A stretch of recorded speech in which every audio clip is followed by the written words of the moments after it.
Olá pessoal, bom dia, boa tarde, boa noite. Tudo bem com vocês? Eu sou o Bruno Cândido e está no ar mais um Debatendo e Circulando, o seu podcast semanal de transportes. Bom, dando continuidade aos nossos debates, às nossas discussões acerca dos transportes, acerca da circulação em todo o Brasil e também ainda envoltos nesse cenário de pandemia. Aliás, por favor, vamos ficar em casa, afinal de contas, estamos longe do fim dessa nossa longa jornada. Peço para vocês também, pessoal, para que continuem nos compartilhando, enfim, para que nos ajude. Afinal de contas, no podcast de hoje, eu tenho uma presença muito, mas muito especial. Gente, essa presença, ela vem lá do Maranhão, né, de São Luís. Então, nós temos hoje uma conexão Sudeste-Nordeste. Essa conexão hoje promete muito. Afinal de contas, a gente vai discutir transporte urbano, passageiros, e a gente vai discutir essa temática para a região metropolitana de São Luís, ou seja, para a capital do Maranhão. Afinal, o meu convidado é mestre em desenvolvimento socioespacial e regional pela Universidade Estadual do Maranhão e ele é graduado em geografia pela Universidade Federal do Maranhão. Ele também é um entusiasta dos transportes, então a gente tem um colega maranhense hoje que vai abrilhantar nosso podcast sem sombra de dúvida. Bruno, para de enrolar, fala o nome dele, Juan Guilherme Costa Siqueira. Como vai? Bom dia, Bruno. Bom dia a todos. É um prazer imenso eu ter essa oportunidade de dialogar com esse tema que é, de uma certa maneira, muito importante, que é sobre os transportes em geral e principalmente o transporte público. E é uma honra eu ser convidado, Bruno. Poxa, eu que agradeço por ter aceitado o convite, né? A gente sabe que em tempos de pandemia nós estamos até mais atarefados do que o normal e que, portanto, a gente muitas vezes, ao separar um tempinho para debater sobre os transportes e tal, para conversar, mostra empenho, tanto por parte do convidado, evidentemente, né? O comprometimento de nos atender, né? De ler nossa pauta, de ter essa vontade, de ter esse anseio de contribuir com o nosso debate. Então, Juan, eu que agradeço desde já e vou te agradecer, inclusive, mais vezes. Inclusive, já te convidar para conversas futuras. Afinal de contas, o tema de hoje é um tema que eu também gosto muito.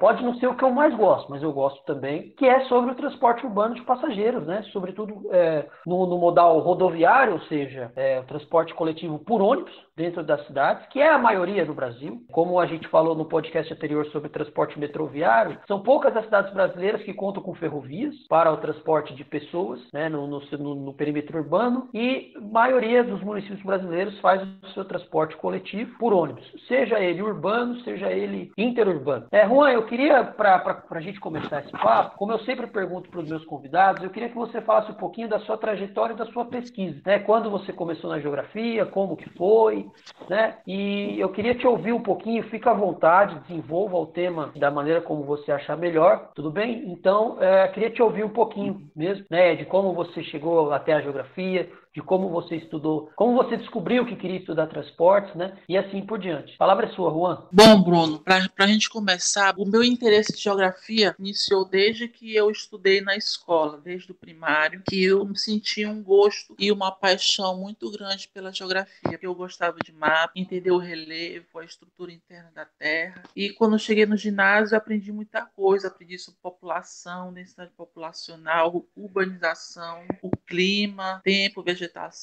e principalmente a cartografia, que fez me encantar e me apaixonar ainda mais. Aí eu decidi, quando eu fizer o vestibular, eu quero fazer para geografia. E minha mãe me incentivou muito desde o começo. E aí, quando eu fiz o vestibular, o primeiro vestibular da UFMA, eu não passei. Aí eu fiz o vestibular da UEMA, não passei. Aí no ano seguinte, quando eu fiz o vestibular da UFMA, eu passei. E aí finalmente entrei no curso de geografia. E aí quando eu cheguei no primeiro período, gostei demais das disciplinas que foram ofertadas. Teve a introdução à geografia, geografia política, geografia econômica, geologia, que eu me encantei bastante da disciplina, que estuda sobre a estrutura interna da Terra de uma maneira bem aprofundada. Aí tem pedologia e geografia urbana também, que eu achei interessante a disciplina. E aí, quando eu estava estudando na UFMA e pegando o ônibus, eu tive essa paixão de entender sobre o ônibus, sobre o transporte público, e daí deu o interesse de eu fazer uma pesquisa sobre esse tema, sem saber que a geografia poderia aprofundar, não tinha assim nem noção, né? Eu não tinha visto nenhuma discussão tal e tal. E aí não, eu decidi, vou fazer monografia sobre transporte público. E a partir daí eu fiz pesquisa, estudei muito, me aprofundei muito. O ruim é que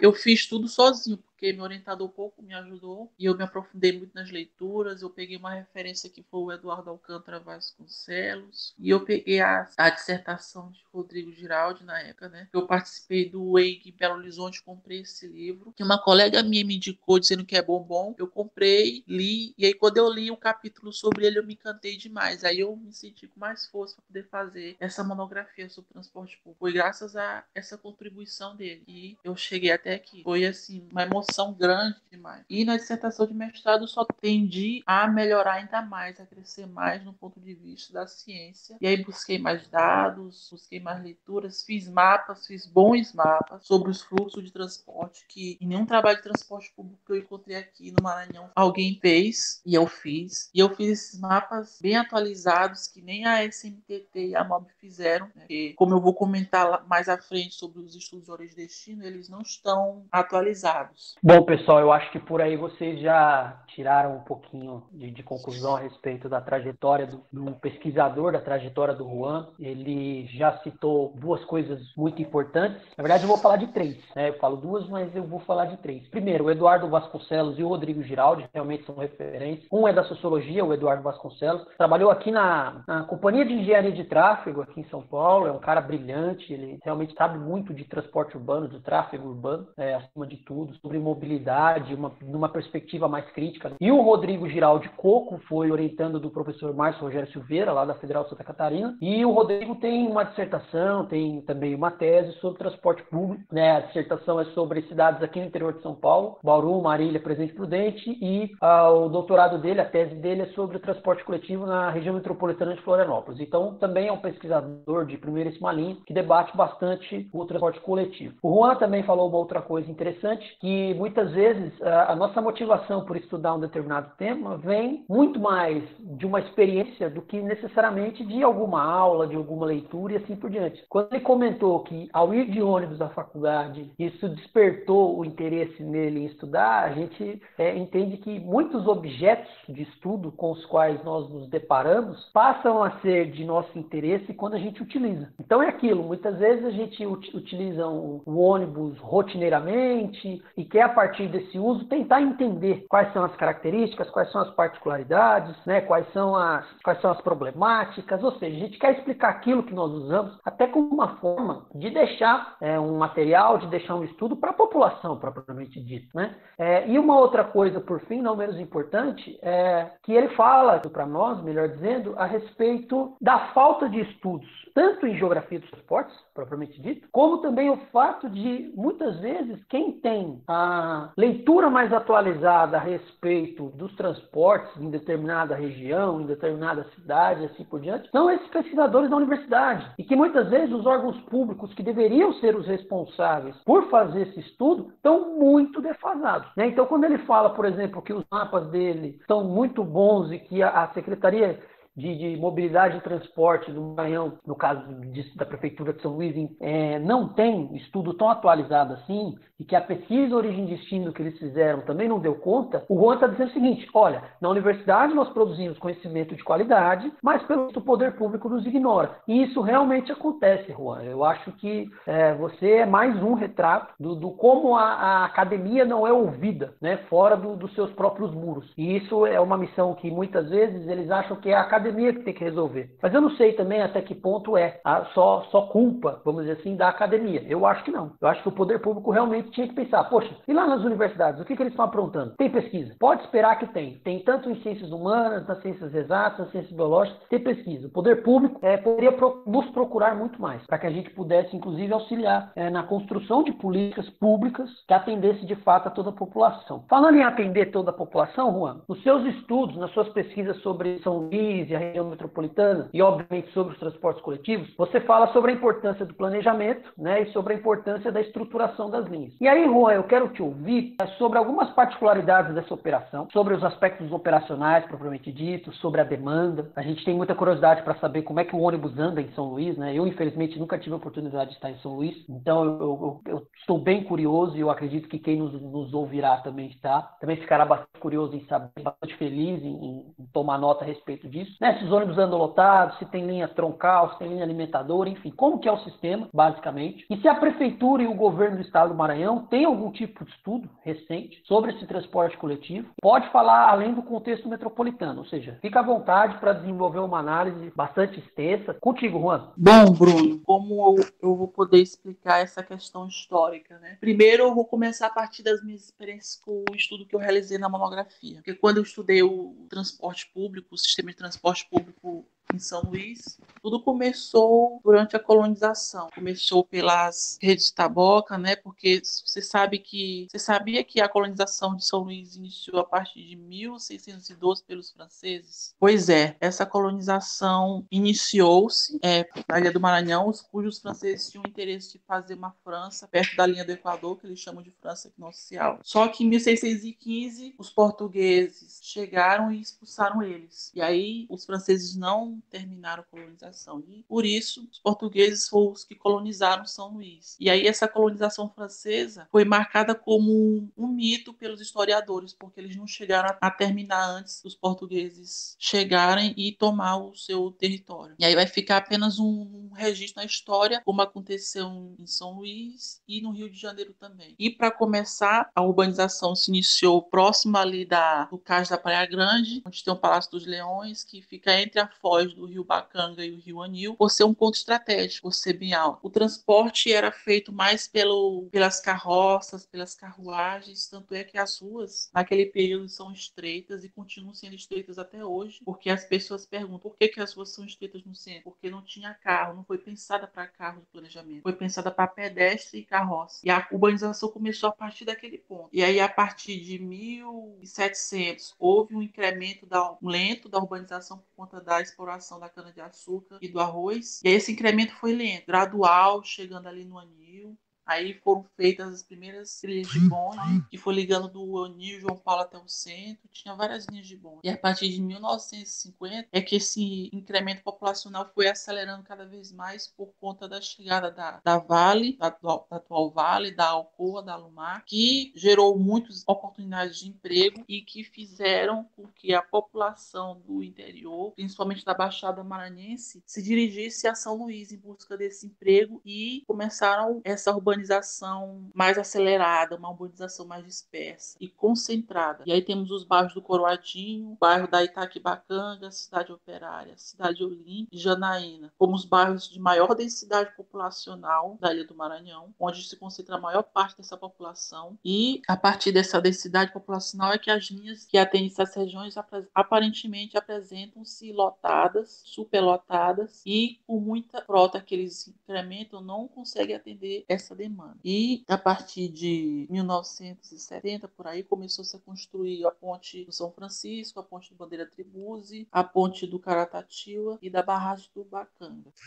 E a partir daí também a gente tem um incremento de grandes avenidas, Avenida Arcanos, Guajajaras, Avenida Jerônimo de Albuquerque, e a partir daí houve essa demanda de ter linhas de ônibus, principalmente após a construção de conjuntos habitacionais, que foi o Quatraque, a Coama, a Cidade Operária, o Maiobão, que fez surgir as linhas de transporte público coletivo. Só que o que acontece? Em 1970 foi realizado o primeiro estudo de origem e destino no município de São Luís, certo? Fizeram o estudo, indicaram que o centro era o principal destino dos usuários, porque o centro naquela época era o que apresentava maior oferta de serviço. Por isso, todas as linhas eram direcionadas ao centro. E aí, no plano diretor de 1977, foi registrado esse estudo de origem e destino. Em 1980, foi realizado o segundo estudo estudo de origem e destino, também foi apontado o centro como principal polo gerador, e a partir de 1990 também foi realizado outro estudo de origem e destino. Houve uma pequena mudança com relação ao destino dos usuários, visto que o centro já não era a maior parte do destino dos usuários, e sim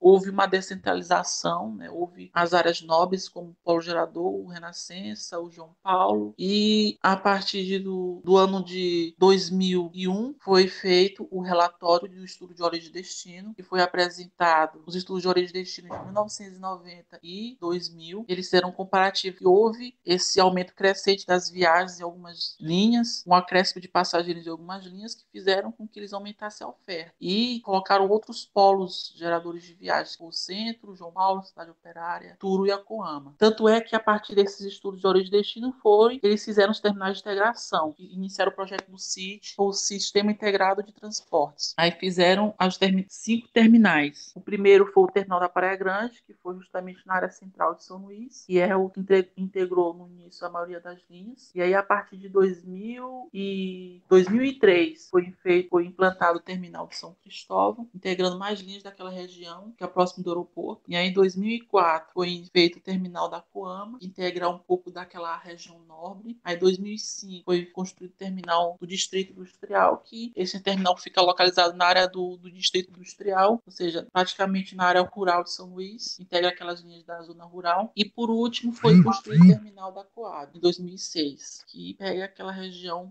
um pouco mais dentro de São Luís, entre a região da Coama e do São Cristóvão. E o projeto do sistema do CIT foi o seguinte, foi justamente o que eles iriam fazer em São Paulo, mas não fizeram. Foi o seguinte, criar linhas alimentadoras dos bairros até os terminais, criar linhas troncais, que é partindo dos terminais em direção ao centro de São Luís. Esse foi o projeto, mas houve uma pequena mudança com relação a esse projeto. Primeiro que as linhas troncais não partiriam mais dos terminais para o centro, e sim dos bairros, dos terminais e dos terminais para o centro, e as alimentadoras dos bairros aos terminais. Eu não sei o motivo deles terem mudado esse projeto, mas eles mudaram. Infelizmente não saiu do jeito que foi programado. E outro detalhe, o código das linhas ficou desorganizado, que no projeto era para ter uma organização, ponto de vista dos códigos das regiões, e não aconteceu isso, ficou meio desorganizado. E o fato dos itinerários atualmente de São Luís, o nome dos itinerários não está ligado diretamente ao sentido da linha, e sim da linha onde parte e o corredor que lá vai, ou seja, esse mesmo nome vai ser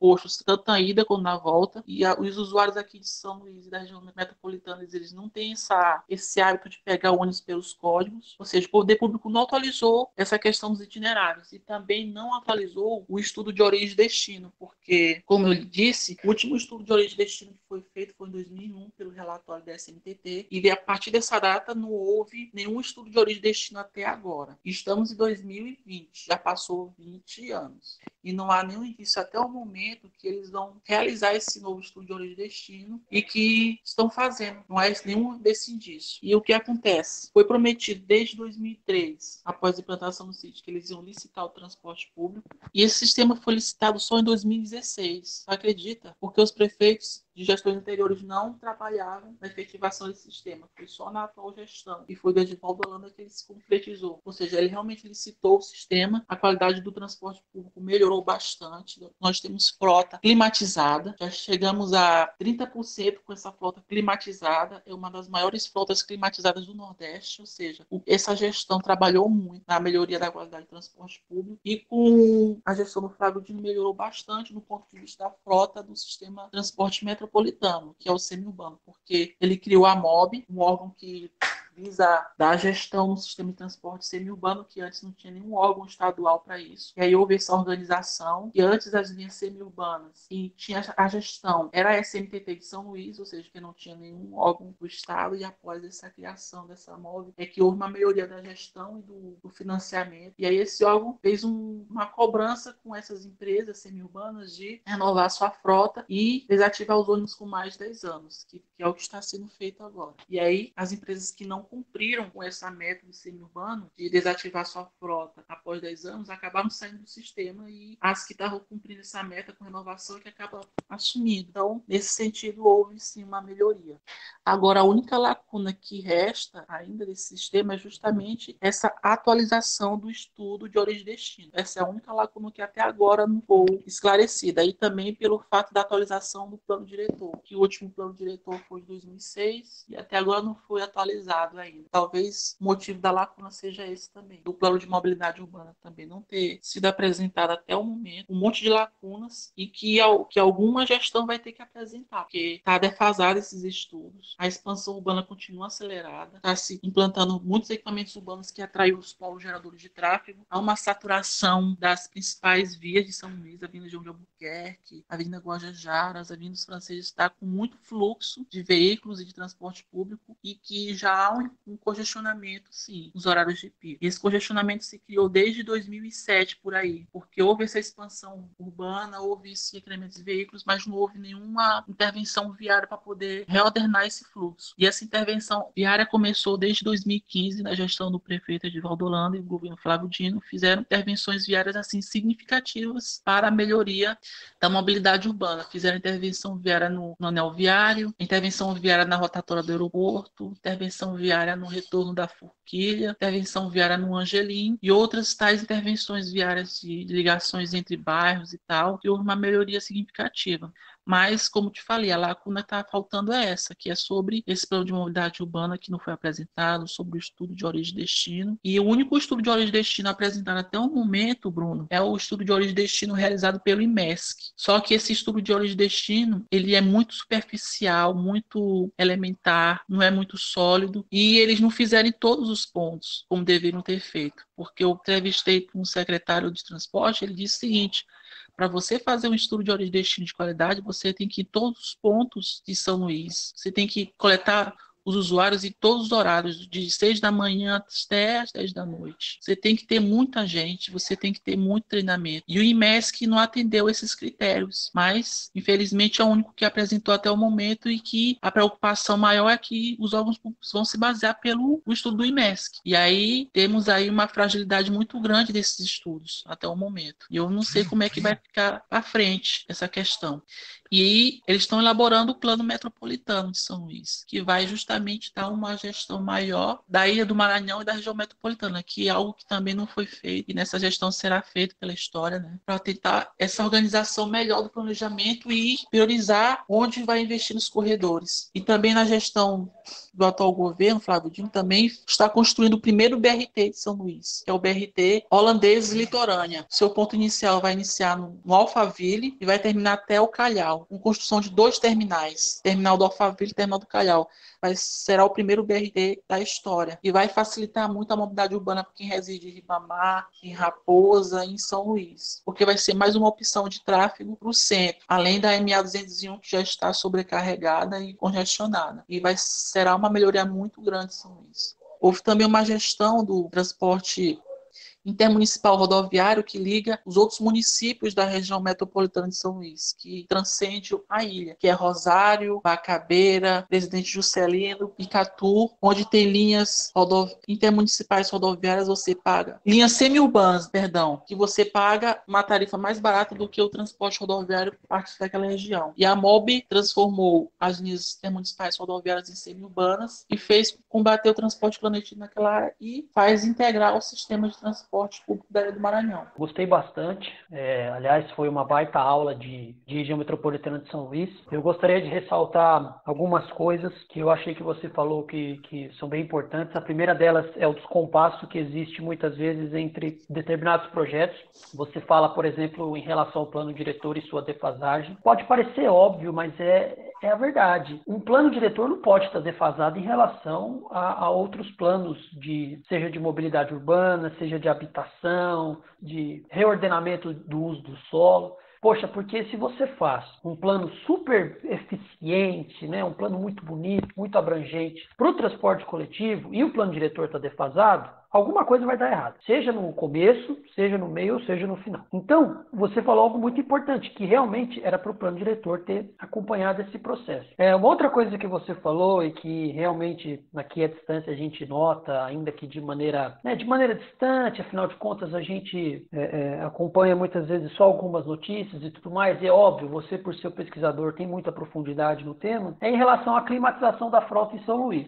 Parece também muito bobo, mas poxa gente, no Nordeste faz muito calor, né? E são poucas as cidades nordestinas hoje, sobretudo as capitais, que têm frota climatizada, seja uma porcentagem, seja um ou outro ônibus ali como teste, que eles acabam utilizando até para fazer uma propaganda, mas depois devolve esse ônibus para fabricante. Pô, das capitais nordestinas que eu conheço mesmo, eu não conheço nenhuma ali da fachada do Atlântico Norte, né, que seria basicamente Natal, Fortaleza, Teresina, que não está no Atlântico, e São Luís. Mas realmente, né, pelo que eu acompanho aqui a distância, São Luís é uma das únicas que tem uma porcentagem já razoável de climatização na frota. E, gente, é muito calor, né? A gente não está falando de cidades localizadas abaixo do Trópico de Capricórnio, não. A gente está falando de cidades muito próximas da linha do Equador. Então, é importante, até por uma questão de qualidade de vida, em última análise, você ter uma viagem climatizada. É qualidade para os motoristas também, que ficam ali diariamente trabalhando dentro do coletivo por no mínimo 8, 9 horas,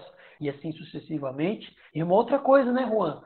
Quando você fala também do BRT, né, de um sistema troncal que faz ligação expressa entre vários bairros, no caso de São Luís, eu presumo que ele seja de central importância até para estruturar um sistema de circulação urbano e metropolitano, porque não? Afinal de contas, São Luís não é uma cidade pequena, ela é a principal cidade do estado do Maranhão e, portanto, precisa de um transporte coletivo à altura, que seja compatível com a demanda de usuários, com as necessidades de circulação também. Então, eu acho que você, desde quando narrou a história da ilha de São Luís, ali desde a colonização até os dias de hoje, você mostra o quê? A estruturação do espaço urbano, que é interessantíssima, né? Que São Luís mostra um conjunto de características muito únicas e que mostra também, ao final das contas, que hoje o transporte coletivo tem que, em certa medida, atender a demanda onde ela está, né? Não adianta nada fazer um grande plano de reestruturação urbana se a demanda não está contida nesses espaços. Resumindo, o ônibus ele tem que acompanhar, em certa medida,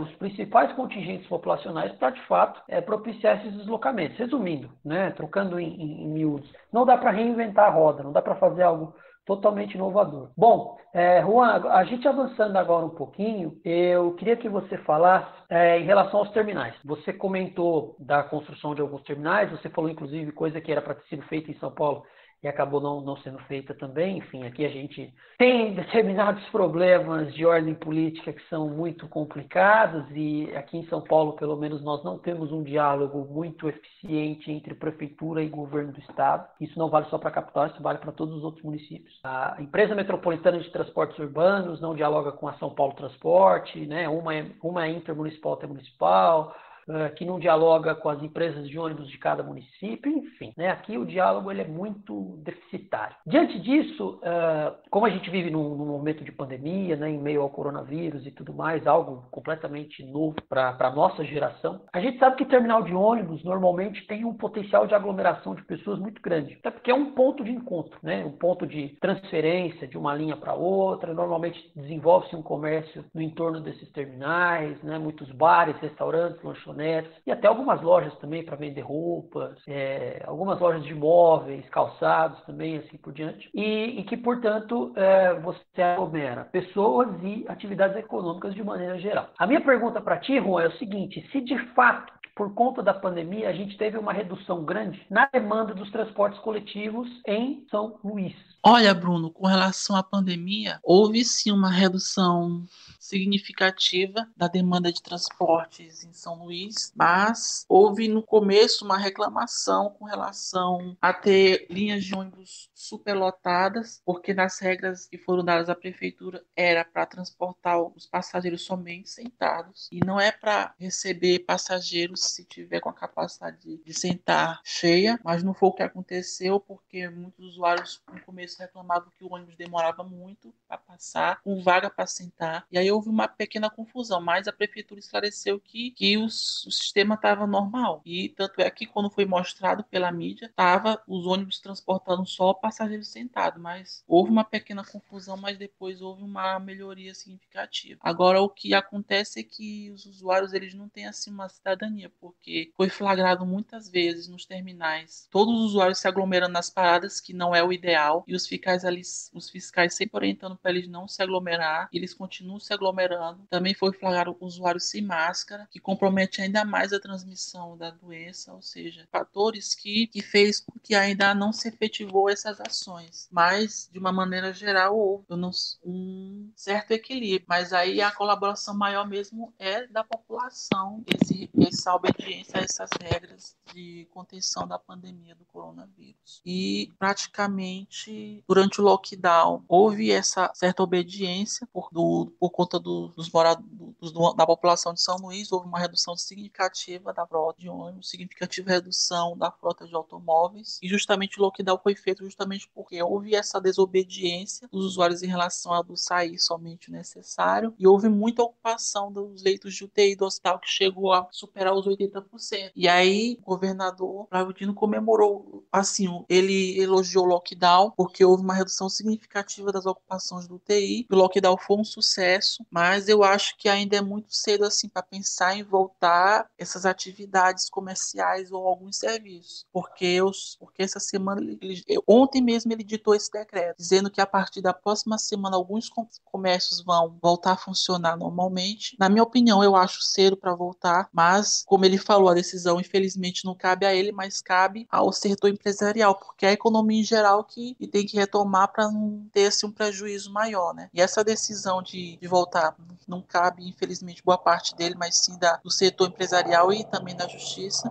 Tanto é que ele falou que vai ser aberto gradualmente, obedecendo os critérios sanitários e verificando qual setor vai abrir e, caso seja necessário suspender, vai ser assim, vai ser um controle rigoroso para poder evitar justamente essa disseminação do vírus. E aos poucos vão abrindo os outros setores comerciais. Poxa, é uma pena, eu também concordo contigo. Eu acho que não deveria reabrir comércio aos poucos. Infelizmente, a gente não está em condições.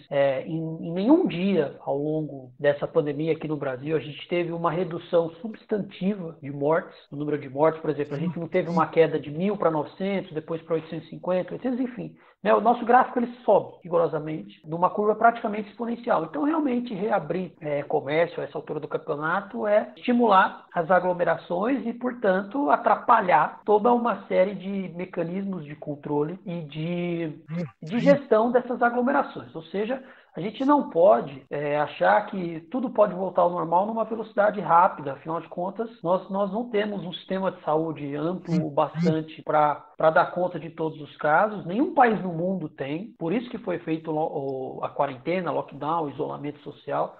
Em todos os países do mundo que tiveram casos de coronavírus, quantidade alta, né? Porque, claro, em alguns países o número de casos foi pequeno e eles tomaram medidas muito rapidamente, então, obviamente, o contágio foi muito pequeno. Dito tudo isso, eu vejo também, Juan, que, como você falou, falta cidadania. É uma pena, né? Afinal de contas, muitas pessoas não têm o senso de coletividade, né? Não entendem que é necessário ficar em casa, não só por si mesmo, não só para se proteger, mas para proteger todo mundo, para não colapsar o sistema de saúde, para não colapsar serviços essenciais que têm que estar abertos, né? É aquela questão de você ter um pouco mínimo, né? Um mínimo de respeito pelo funcionário do supermercado, pelo trabalhador do banco, pelos trabalhadores e trabalhadoras de farmácias e, obviamente, dos hospitais. Então, em última análise, Juan, eu concordo muito contigo. Eu acho que realmente não tem que reabrir, é muito precipitado. E como você disse, né? No começo, tudo bem, todo mundo ali, bem ou mal, obedecia, ok, mas depois vai afrouxando a coisa. Aqui em São Paulo não foi diferente. Aliás, aqui em São Paulo nós também estamos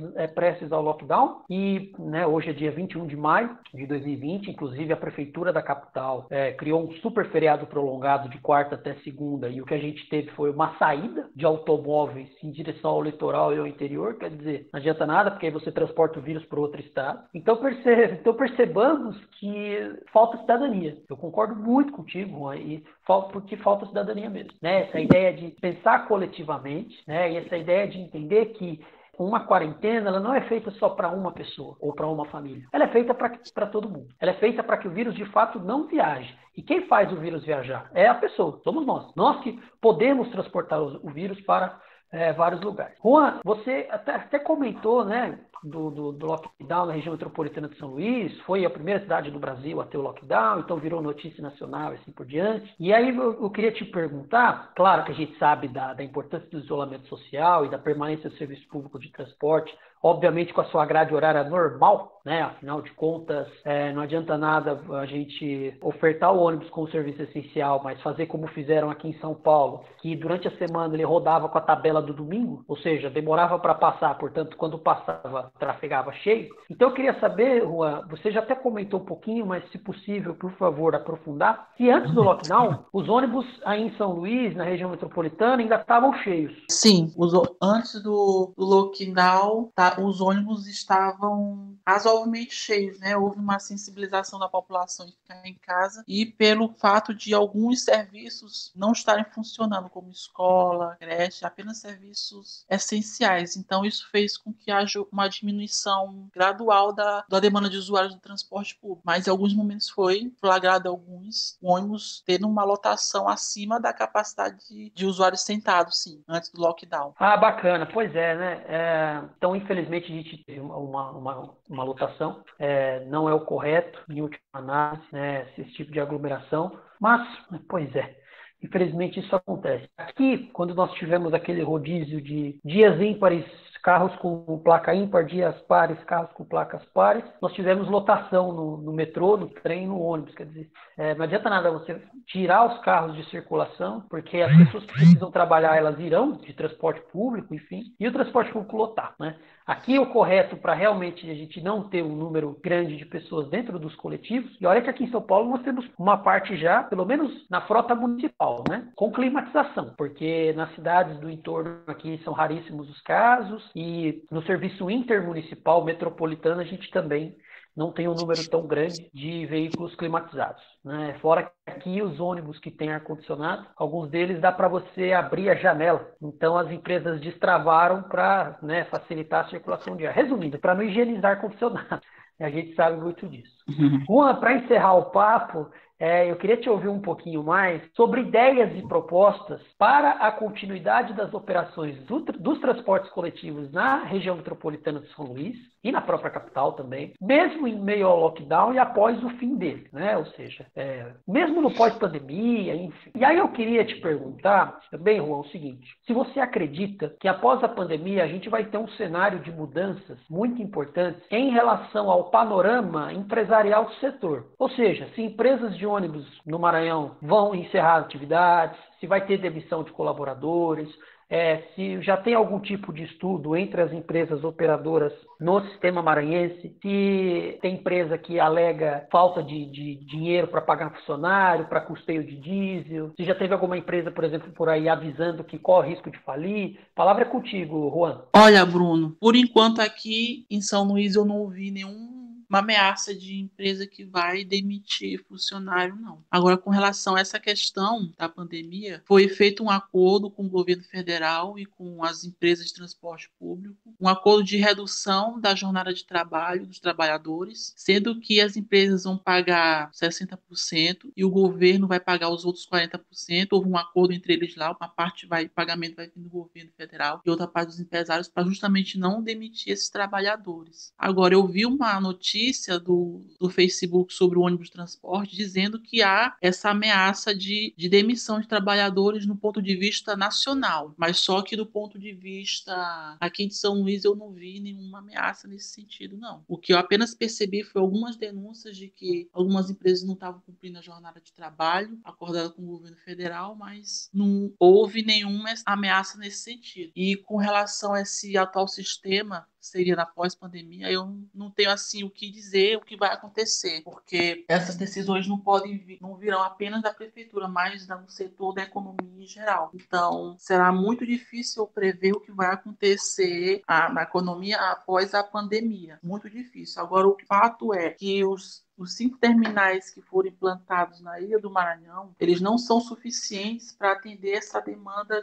do transporte público em geral, do ponto de vista da aglomeração dos usuários, porque a expansão urbana não ocorreu só no município de São Luís, mas também nos 4 municípios que compõem a Ilha do Maranhão, e as linhas que atendem esses 4 municípios, elas não são suficiente localizadas, estrategicamente do ponto de vista da implantação desses terminais. E aí o que acontece? Quando essas linhas intermunicipais se deslocam para os terminais de São Luís, há uma quilometragem muito alta dessas linhas, o que até inviabilizou a realização da licitação do sistema de transporte intermunicipal, porque, inclusive, o presidente da MOB alegou que realizará um estudo de origem e destino na Ilha do Maranhão para poder verificar esses polos geradores de tráfego, implantar novos terminais para poder reduzir essa quilometragem, porque sem isso não haverá segurança jurídica o suficiente para realizar a licitação, os empresários não vão aceitar, não há como cumprir as metas de renovação do sistema. Então há essa lacuna muito grande aí. E a única garantia que eu tenho é que com essa implantação desse BRT vai ser construído 2 terminais, um intermunicipal, que vai ser no município de Passo Lumiar, parece, que é no Alphaville, que é em outro município, vai ser o primeiro terminal em outro município da Ilha do Maranhão, e o terminal do Calhau, que será em município de São Luís. E esse terminal do Alphaville será estratégico porque vai reduzir a quilometragem das linhas de ônibus que vêm da Raposa, que os ônibus que vêm da Raposa são os que apresentam a maior quilometragem do transporte público. Então, eu espero que com a construção desse terminal haja sim uma melhoria significativa da redução da quilometragem, da facilitação da integração e, em consequência, a melhoria do transporte público, dessa descentralização de alguns terminais, porque eles já estão sobrecarregados,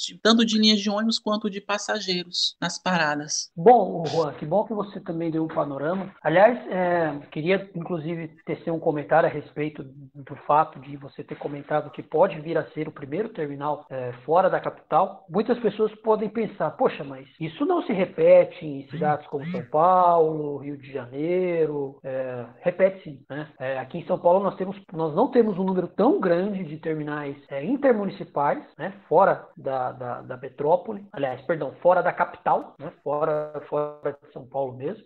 Nós temos, inclusive, esforços muito recentes para a construção de corredores de ônibus metropolitanos. Tem um que passa, inclusive, aqui perto da minha casa, em Osasco. Tem um terminal aqui na divisa com Carapicuíba. Terminal super novo, não tem nem 2 anos de inauguração. E tem um na minha cidade, que sempre foi um terminal urbano, metropolitano, mas não tinha ali as características adequadas. Então, foi a prefeitura que fez esse terminal lá na década de 90, que hoje está sendo readequado com verba do governo do estado para se tornar um terminal metropolitano. Então essa realidade não é só maranhense, mas brasileira. O que é uma pena, né, Juan? Afinal de contas, a gente precisa de infraestrutura, né? A gente precisa de uma organização dos fluxos. Afinal de contas, um terminal de ônibus é para isso, é para a gente organizar todo mundo, né? Para não ficar embarques e desembarques em pontos distribuídos pela cidade, portanto, sem nenhuma segurança para o usuário. Então, Juan, a respeito disso tudo que você falou, então eu queria já agradecer. Eu acho que foi uma aula muito bacana sobre o transporte urbano em São Luís.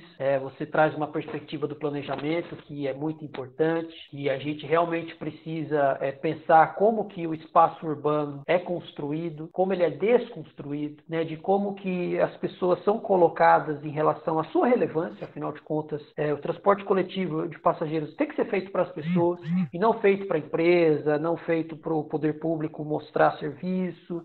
Ele tem que ser feito para quem usa, né? Ele tem que ser feito pensado em quem usa, essencialmente. Essa é a primeira prioridade, que muitas vezes, inclusive, não é colocada em pauta, né? Muita gente acaba achando que uma obra pública é feita só com o cunho eleitoral, só com o cunho demonstrativo. Infelizmente, muitos tratam assim, mas não era para ser. A gente sabe que, do ponto de vista político e do ponto de vista social, isso deveria ser muito diferente. Resumindo, um terminal de ônibus não pode ser feito para ser inaugurado só na época da eleição. Ele tem que ser feito porque as pessoas precisam se deslocar. Eu acho que é basicamente isso. Então, Juan, eu te agradeço. Eu, inclusive, passo a palavra para você você, para que você faça um encerramento, umas palavrinhas finais.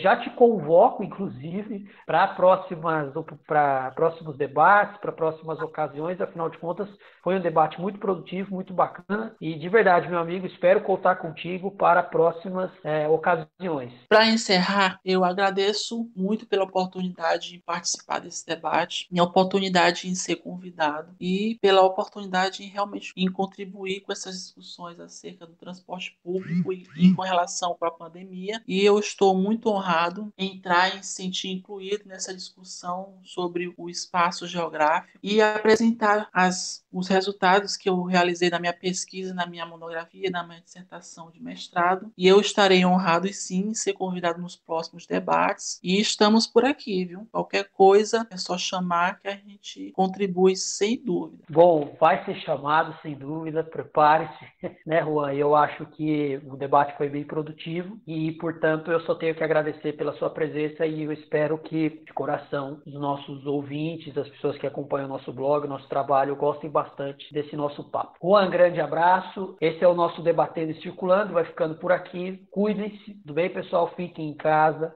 Ouçam nosso podcast, curtam, comentem, compartilhem, inscrevam-se no YouTube, acompanhem-nos também agora pelo Anchor, né? Ou seja, Spotify, Castbox, Google Podcast, enfim. Agora estamos difusos em mais plataformas, afinal de contas a nossa ideia é justamente fazer com que esse podcast cresça e fazer com que debates de tamanha relevância, como esse que a gente teve hoje, como os anteriores também, sejam levados a um público cada vez maior e para que a gente realmente consiga difundir esse conhecimento científico para todo o nosso Brasil. Tudo bem? Pessoal, beijo grande. Esse foi mais um Debatendo e Circulando. Até mais. Tchau, tchau.